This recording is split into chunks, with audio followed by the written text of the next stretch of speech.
Well, I will try. I mean, I have to preface this by saying that to get a building through planning in London, where we do some of our work, we are an international practice, and 80% of our work is all over the world. But 20% of our work is here in London, which has quite a tough planning system. You know, to get something through to planning and through local authorities to receive approval to actually sort of build a structure is not trivial. It's not easy, and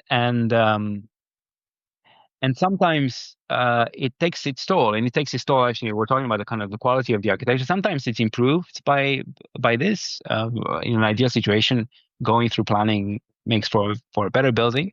It takes a long time, and it's sometimes painful, but in the end, you get there. But we've just completed a project where we had a very long period of time that we had to go through planning, lots and lots of meetings with the local authorities. Actually, it was a co-living project, and co-living is still a little bit less understood here. So people had to as you say, there's a lot of education that needed to happen. And one of the differences between London and Warsaw is that we don't have these kind of very prescriptive master planning constraints. So if you buy a plot of land in London, you don't really quite know how tall you can go. It's all negotiation. You know, it's back and forth with a local authority.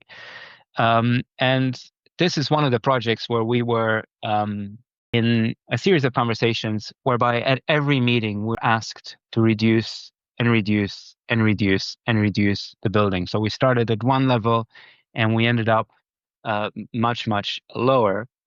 But I suppose that's a tragic element of the story. What was interesting is that somehow, and I don't really know exactly how this happened, but with every single reduction in height, we somehow managed to find more units in the building. So by the time we actually finished the project, we were at a much higher number than where we started with, or a much higher number than what a client actually considered in their initial appraisals for the scheme. So anyway, everyone was happy in the end. The planners were happy because the building was not very tall. The client was happy because they got a lot more units. We suffered quite deeply through the process because we had to redraw the scheme many times. But in the end, all turned out okay. So anyway, that's my story.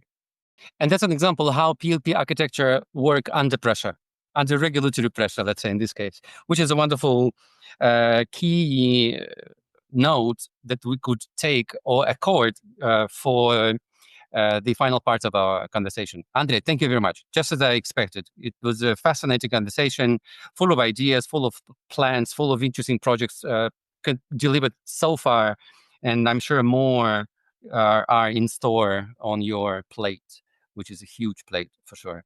Andrei, thank you very much. I wish you good luck and successful entry into Polish market, and of course further amazing your users and your listeners as well, because you're a fascinating speaker.